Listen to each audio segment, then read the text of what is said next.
What if I told you that a cornerback was the third most targeted in the league, had given up over 150 yards more than anyone else, was allowing 18.5 yards per reception, and led his position with 11 penalties, but he led the NFL with 11 interceptions? Is that player a star, or is that player a liability? And that's the question with Trevon Diggs. But first, I want to thank Bounty Sports for sponsoring today's video. Personally, I love playing daily fantasy sports, and Bounty Sports is the perfect place to do that. It's fun, simple, and easy. You just pick the teams that you think are going to win and compete against other fans for prizes. Okay, so I'm going to do the $1,000 NFL Week 18 Pick'em. So let's click on this. It's only a $4 entry, and it's simple. We just need to pick the teams that we think are going to win. I think I'm easily going to go with the Titans. I think that's pretty simple.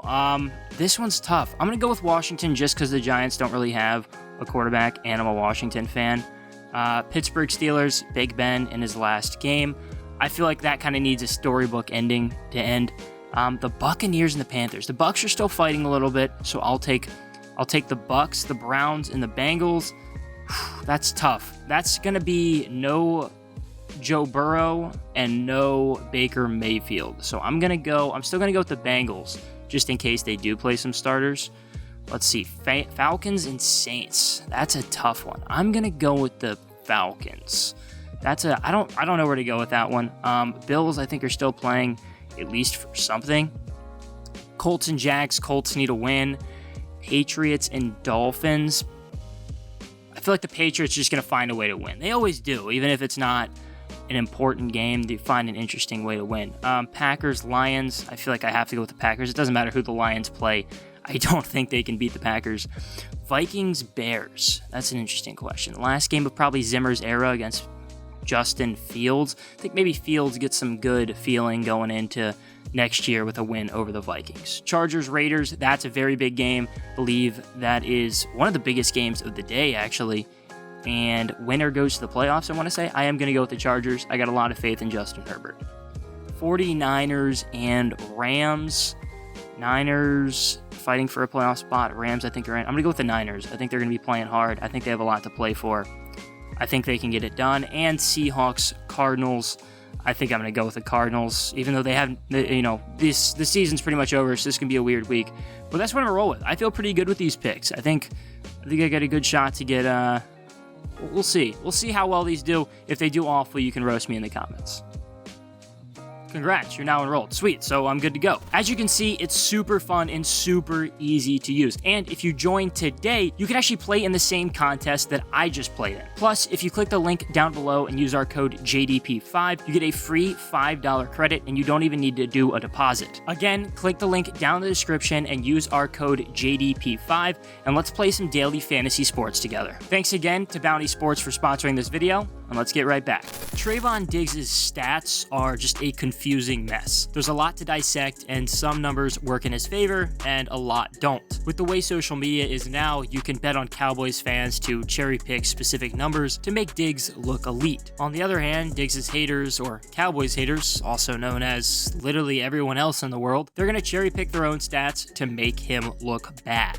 So what is the full story? Well, it's no secret that teams love attacking Trevon Diggs. He's been targeted the third most of any cornerback in the league, tied with Kendall Fuller in Washington. There seems to be a made-up idea that teams have been targeting him less after his interception success, but that really hasn't been the case at all. In Week 11, Patrick Mahomes attacked him 10 times, and 2 weeks later, Taysom Hill went after him 8 times. And let's be real, if Taysom Hill is comfortable attacking you, that says a lot. The only 2 corners targeted more this season have been Indianapolis' Kenny Moore II and Diggs' teammate Anthony Brown. Cowboys fans have had their frustrations with Brown this year, and for good reason. But Diggs is actually giving up more yards per reception, has more penalties, and has a higher reception rate. The difference? Brown only has 3 picks. Diggs has given up 1,016 yards in coverage, which is well over 150 yards more than any other corner. His 18.5 yards per reception is also the highest in the league, along with his 11 penalties and 425 yards after catch allowed. In addition, he's given up the 6th most receptions and 7th most touchdowns. That's not necessarily ideal, but again, he does have 11 interceptions. In fact, he doesn't even have a single dropped interception on the year. He's made the most of every single opportunity, but that doesn't mean he's been good in coverage. Taking every cornerback to play this season, Diggs graded out as the 72nd with a grade of 66.7. That's really far off the top guys, like AJ Terrell, who was drafted the same year as Diggs and graded out with an 87.8, with Jalen Ramsey right behind him at 87.4. Now, there are two different types of family members in sports. The ones that are overhyped because of who they are related to, or the ones that get belittled because people think that they're known just because of their last name. And Trevon Diggs was that second one. He didn't get the respect he deserved coming out of college because a lot of people saw him as Stefon Diggs' little brother. But Trevon Diggs went to Alabama for a reason. Nick Saban had him do a little bit of everything in his first year in Tuscaloosa. He played offense, defense, and special teams. But as a sophomore, he made the full-time switch over to cornerback. He didn't really break out until his senior year though. He had a coverage grade of 90.1 and he allowed a completion rate of just 42.3%. Based on his last year at Bama alone, he should have been a first-round pick if you ask me. Diggs could do anything you asked him to, and he had a lot of responsibilities for the Crimson Tide that were sure to translate over to the pros. But there was one big downside. He didn't have great speed to catch up to a receiver, and he doesn't change direction very fast, and we've seen that to be the case in the NFL. I'm sure you can think of a ton of times where a defensive back dropped an easy interception. It usually comes with the thought of, well, they're a corner for a reason and not a wide receiver, but that doesn't work with Trevon Diggs. Diggs probably has better hands than a handful of NFL receivers. Definitely better than Nelson Aguilar. Oh, my man just started throwing babies out the window.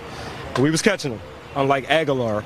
He played wide receiver in high school, picked up a 4-star rating, and was the number 5 recruit in Maryland. It's safe to say that his career would have been very different if he hadn't chosen to go to Alabama, because Nick Saban decided to switch him over to corner. Since he was already playing receiver before corner, not only does he have great hands, but he doesn't really see the plays the same way as other cornerbacks. It's almost like he still thinks like a wide receiver. Take this play against Washington, for example. Usually, a defensive back is going to line up and watch their man, and sometimes try to turn around once the ball has been released, but not Diggs. Instead, pre-snap and after the snap, he's staring down Taylor Heinicke. He watched his eyes, he followed his man downfield, and once Heinicke releases, he makes the play on the ball in front of Terry McLaurin. Watching the play, it looks like Diggs is the wide receiver almost, the way he ball hawks. Of course, Diggs did need to rely on a bad throw, and he got just that. They happen a lot with Taylor Heinicke, unfortunately. Heinicke needs to put that ball on the outside near the sideline, and whether it be a bad decision or a miss, he goes inside and he pays the price. If Heinicke did put it outside, McLaurin had a really good chance of bringing it in. That play on its own is a perfect example of Diggs' play style. All or nothing. A few minutes later, Diggs gave up a 48-yard catch to De'Ami Brown, a rookie who had just 8 catches on the year ahead of the game. That's what makes Trevon Diggs so confusing. He dares quarterbacks to test him. He gives up space to the wideout, and he bakes the quarterback to throw his way before trying to break on the ball. He's extremely aggressive on jumping routes, and because of that, he's able to get a lot of picks, but it does come with a big downside. When Diggs gives up catches, it tends to be a big play. Diggs is more likely to get burned on double moves and already has a lot in his career. It is essentially the number one way to beat him, and quarterbacks that know that are utilizing it. It's undeniable that there is a factor of luck when it comes to interceptions. It's just a matter of how much. So let's take all 11 of Trevon Diggs' picks and figure out which were all pure luck or just pure skill. Quick disclaimer though, there is some form of luck in every single interception. You need a quarterback to make a bad throw or just make a flat out mistake. But how many of these plays could literally any cornerback make? First interception of the year was pretty straightforward. The Buccaneers go to run a screen, Diggs sees that and runs over to make a tackle before Leonard Fournette just can't corral the pass. Should have been an easy catch for Fournette.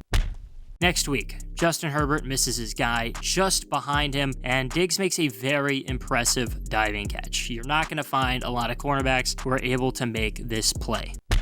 Week 3 against Philadelphia. Devonta Smith actually falls here, but Diggs clearly knows what this play is. It looks like he immediately read the route, maybe even recognized the formation before the play. I mean, he just read this like a book. He deserves the credit, and he probably would have gotten the pick regardless of Smith falling or not.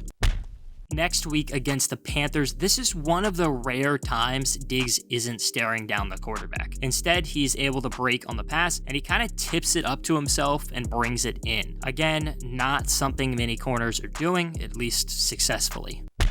Later in the same game, listen, he gets cooked here. It's bad coverage. It's a bad defensive read on the guy behind him who looks to be in his coverage area. Instead, Sam Darnold goes over the middle for whatever reason, just didn't see that guy, and Diggs is right there to pick it off. Week 5 against the Giants, Diggs gets blown by. He gets absolutely cooked again. Luckily, Mike is at quarterback, and he makes a horrible pass, and Diggs is able to snag it. The next week against the Patriots, really just a bad throw by Mac Jones. He missed his guy, and Diggs is just right there. He got beat off the line, but it's just a short slant that the Patriots love to run, so I'm not going to fault him there. Lucky play altogether, though.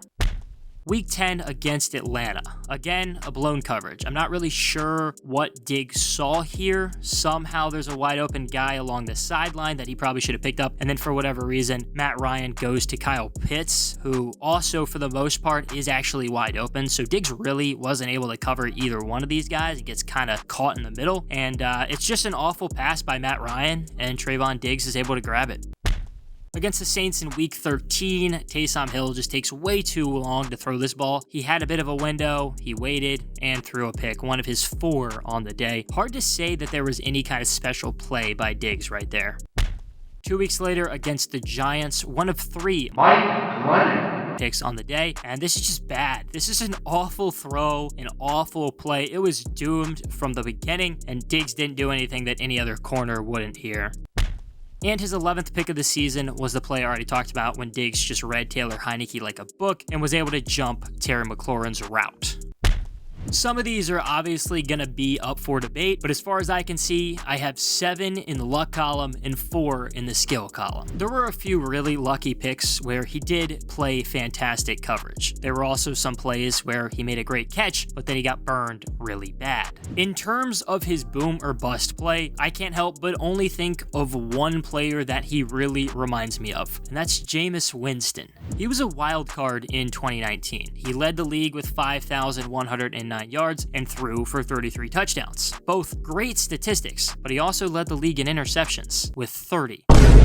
All of his numbers were fantastic except for one, and because of that, he wasn't the answer in Tampa Bay. Diggs is almost the reverse of that in a way. All of his statistics are bad except for one. Interceptions. I've been pretty split on Trevon Diggs for a long time now. He's just such a confusing player by the nature of which he plays. Hypothetically, if you were an NFL coach and you had a guy who got beat a lot, gave up a ton of yards, and was a penalty machine, but he could bring in double-digit interceptions every year, would you want that guy? I think it's a very, very obvious yes. Short of a touchdown, a turnover is one of the most valuable things in football. That being said, turnovers tend to be very fluctuating year to year, and there is a huge sense of luck to it. If Diggs stops making interceptions as often, people and the media are going to start looking at him very differently. If he needs to, I think Diggs can change the way he plays to become a true lockdown corner. The interceptions would go away, but he would overall be a better player. Diggs is a good player and has the potential to be a great player, but right now, he's not. Defenses are picking on him for a reason and willing to risk throwing an interception to him in exchange for the countless yards they'll otherwise gain from throwing his way. He is an elite ball hawk, but that's it. That's why you employ Trevon Diggs, and if he gets a large contract, that'll be why. It's not because he's an elite corner or because he's going to shut down a number 1 wide receiver. He's young though. This is a dude that hasn't been playing corner that long and is going against teams' best receivers. There's still a lot to be excited about. Being in Dallas, he's going to be looked at differently. It's going to be a lot more polarizing than really any other corner. Cowboys fans will swear he's the best and opposing fans will swear he's the worst. But the truth is always somewhere in between those two. That's just deep, bro. I don't think he should even be in the conversation for defensive Defensive Player of the Year. If I had a vote, I think it'd be between TJ Watt and Diggs' teammate Micah Parsons, who I'd probably give my vote to. Dallas has a very bright future, a good offense, and a defense that has completely turned around with Dan Quinn, and Diggs has played a huge role in that. The Cowboys have a great player in Trevon Diggs, but he is far from what he may become. Hey, if you liked the video, subscribe to the channel and check us out on social media at RealJDProd. See you next time.